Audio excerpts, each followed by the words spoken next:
Now, for the viewers and fight fans in attendance around the world, and the millions of future subscribers across all my social media platforms, welcome to Tough Glove Boxing. I am locked in, and let's get ready to talk about it!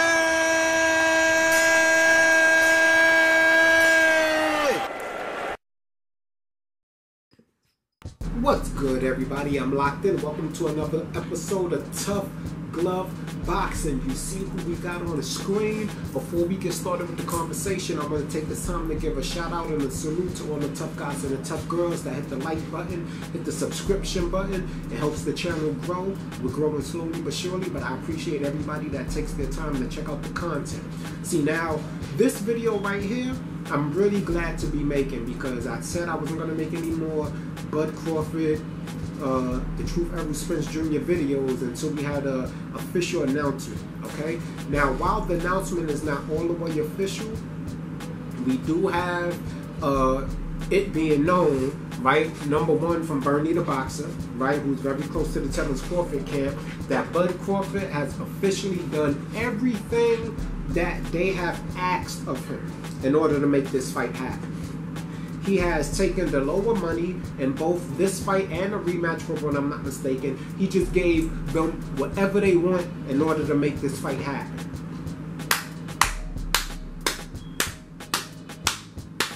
Shout out to Bud Crawford. Shout out to Bud Crawford for delivering this fight to us. Now the ball is in the PBC side of the fence. Is in their court. The ball is on Errol Spence Jr. to sign the contract and get the fight made. They looking around November 19th, hopefully in Las Vegas, you know, around that time and in that venue. This is where it's supposed to be taking place. Now, with that said, all of the Errol sexuals, okay, not the Errol Spence Jr. fans, who understand that this is a 50-50 pick'em fight and one of the greatest fights that we can have in this generation, period, hands down. Okay, two of the best on the pound for pound list, going at it for undisputed, undefeated, both in their prime. This is the boxing that we talking about. This is what boxing fans need. This is what the sport of boxing needed. And Terrance Bud Crawford has delivered it to you. First, he was too small for the division. He knocked out everybody in the welterweight division he's faced so far, including two common opponents that also fought Errol Spence Jr. Right?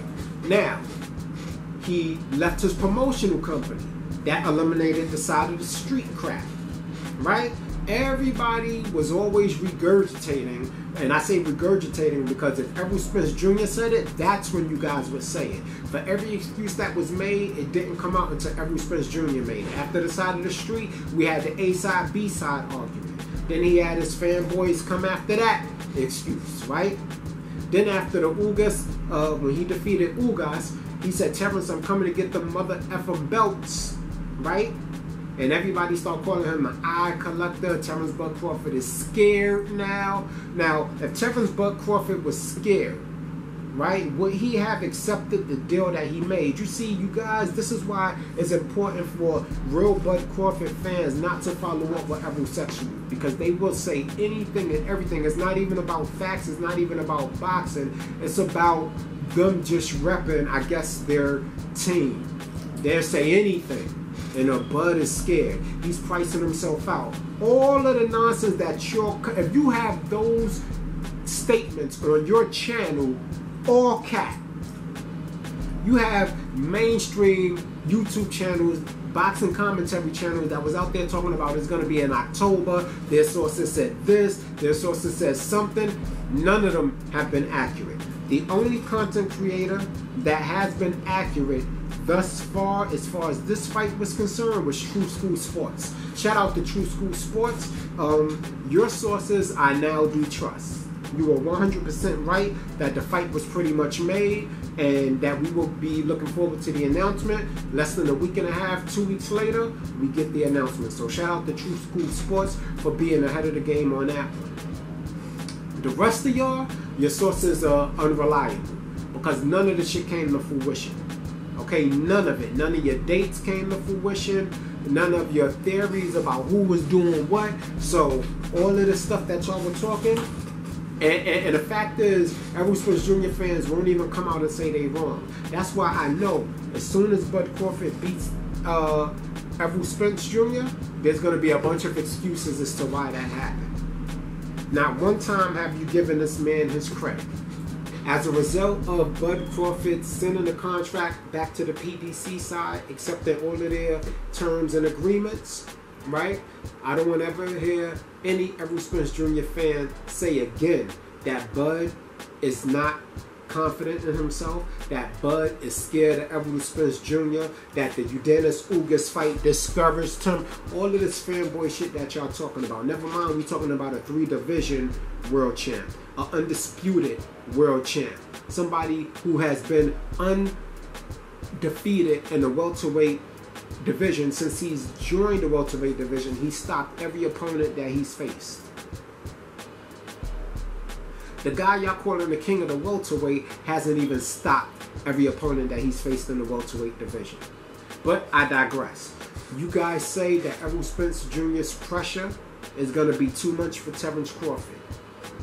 I say Errol Spence Jr. has never fought a fighter with the technique, the ability, and the power of Terrance Crawford. And that's just a fact. Alright? But I understand. I'm not mad if you choose Errol Spence Jr. to win the fight. I completely understand why. He's a phenomenal fighter. It's not like this is a mismatch. This is two of the best going at it. And I do believe that it's a pick'em fight. However, I think Bud Crawford is going to edge it out because he has too many tools in the toolbox. Get in the comment section. Let me know how you feel about it. You know, let me know if you think Errol Spence Jr. is going to be able to stop Terrance Crawford. You know, a lot of guys say that Terrance Crawford is chinny.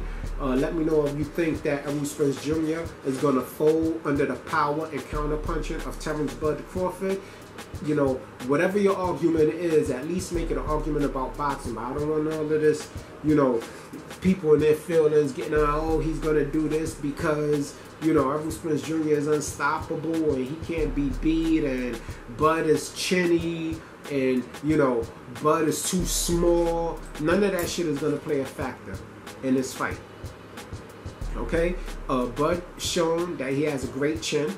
Y'all say that Mean Machine dropped him. I would agree, but he wasn't hurt at all from that punch. He's still right up. He had his legs up under him. And I do believe that's one of the cleanest, hardest punches that he's taken.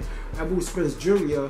didn't fight Mean Machine, right? So we don't know how that Mean Machine also dropped Virgil Ortiz, and they didn't count it, right? So it's not like Mean Machine was just this walkover fighter that anybody could walk in the ring and walk over. This guy had power and he had patience. Now, Errol Spence Jr., in my opinion of watching this fight, he doesn't have that patience, okay? His fight is all about volume and pressure.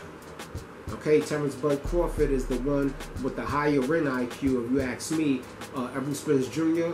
fought another opponent who came up 2 weight classes, and that was Mikey Garcia, and he was unable to stop Mikey Garcia, who was the smaller fighter.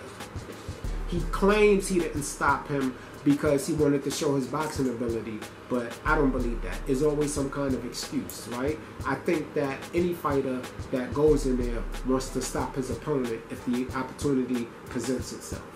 With that said, I'm locked in. This is Tough Glove Boxing. I'm going to salute all the tough guys and tough girls that subscribe to the channel.